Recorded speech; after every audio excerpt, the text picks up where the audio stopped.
There's a lot of confusion around taxes, HOA rules, and business licenses with short-term rentals here in the Myrtle Beach area, so let's break it down clearly. I'm Declan McGonigal. I'm the owner of My Beach Vacation Rentals here in Myrtle Beach. We manage about 75 short-term rentals, and when I first start talking to owners, I think a lot of them get scared of the regulations with short-term rentals because you see it all around the United States, right? In these big cities, there's big regulation cracking down on people and it ruins their short-term rental business. But here in Myrtle Beach, it's actually not that complicated. And once you understand it, you'll see that it's very straightforward. So in this video, I'm gonna walk you through 3 key areas: occupancy taxes, business licenses, and HOA regulations. So first up is occupancy taxes. Now these are taxes that short-term rental owners collect from guests and remit to the local and state government. Now in Myrtle Beach, we basically have 3 levels. We have the local, which is kind of the city level, the county, which is Horry County, and then we have the state level.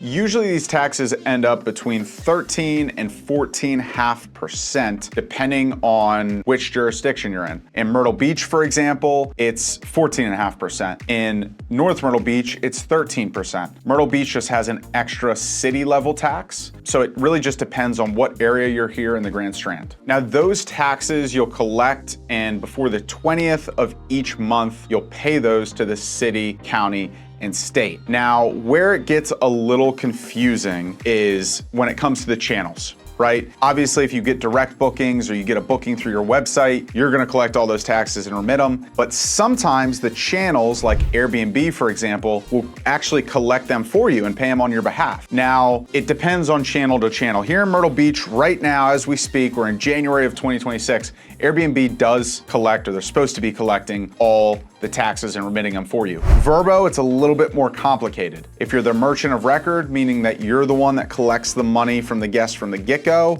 you are the one responsible for collecting and remitting those taxes. If you're not the merchant of record, you're not responsible. So you have to be very careful and you want to get very informed on how each platform works. I would recommend just reaching out to support on each platform that you're advertising on and ask them exactly what you need to do and get it in writing. Now, over the 3 years I've been doing this, it has changed. So in the past, Airbnb did not collect them for you and we had to collect them. So it's something that is evolving. It's something that's ever changing. I believe there's a company out there called Avalara that will actually handle all this headache for you if you want to kind of be hands off with the taxes. Or if you have a great property manager, they will handle that as well, typically. Next up, we're talking business licenses, which you absolutely need if you have a short-term rental in this area. Now, are they complicated to set up? No, they're actually extremely easy. And there's no sort of qualification process. There's no restriction on how many short-term rentals there can be in this area. So you will automatically get it as long as you're in a neighborhood that allows short-term rentals and you put in all the correct info.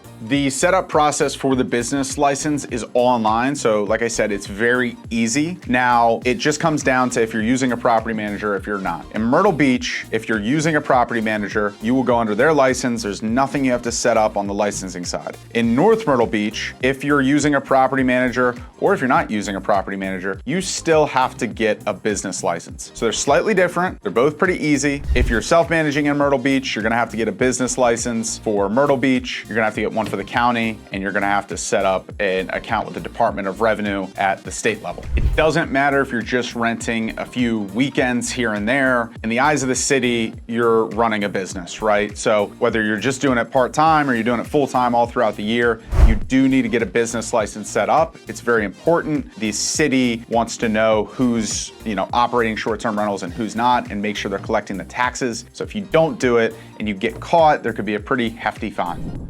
Lastly, let's talk about something that I've unfortunately seen trip up even great investors after they've bought the property, and that's HOA rules. Even if you've set up everything else properly, you got the taxes set up, you got the business license set up, if your HOA has a minimum stay requirement, they can absolutely shut down your short-term rental business. Obviously, in this area, short-term rentals are a large part of the economy for the city. So basically all the resorts, all the condos, any homes on the ocean front in Myrtle Beach and North Myrtle Beach, for the most part, are going to allow short-term rentals. Now, in North Myrtle Beach, there's not really a lot of restriction on what can be a short-term rental or what cannot be a short-term rental, but there are some HOA communities you gotta look for in North Myrtle and Myrtle Beach that have what are called minimum stay requirements. Some of them have a 30-day minimum stay, meaning you can't, accept any booking or any tenant that's gonna be there for less than 30 days. Some have a 7-day minimum, some have a 90-day minimum, and some have a 6 minimum. So it really just depends on the community, particularly if you're not going into like one of the well-known communities for short-term rentals. You definitely wanna check that in the HOA rules. I would do it regardless, whether you're buying oceanfront or not. Always check the HOA rules, because what I've seen is if that is in place, it can really hurt your bookings. Minimum stays are a big deal of revenue management and marketing, and a lot of guests today, they don't wanna stay a week. Maybe in the summer they do, but the majority of the year here, you're unfortunately not gonna get a week-long booking. So if something like that is in place, it can really wreck and possibly destroy your short-term rental business.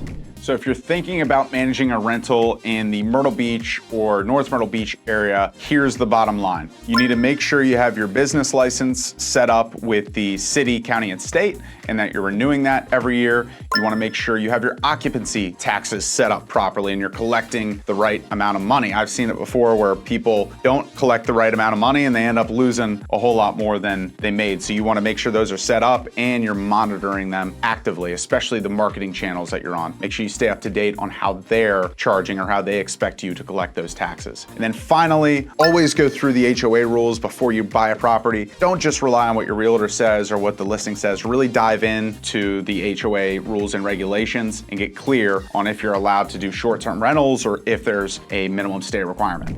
Now, it feels like a lot at the beginning, but the reality is once it's set up, it can run really smoothly. But if you're one of those investors that doesn't want to handle the headache of all that and collecting and remitting taxes every month and setting up the business license and all that, we can help you. Like I said, I'm Declan, I'm with My Beach Vacation Rentals. We manage a bunch of homes and condos in the area. So whether you're just starting out and you're looking at properties, or you have a property and you want to kind of hand it off so that you can free up a lot of your time, we'd love to talk with you. Check out our website at mybeachrentals.com. Go to the management services page, see what we offer, and I'd love to help. Otherwise, thanks for watching the video, guys. Like, subscribe, leave a comment below on what you want me to do a video on next, and I'd be happy to do it.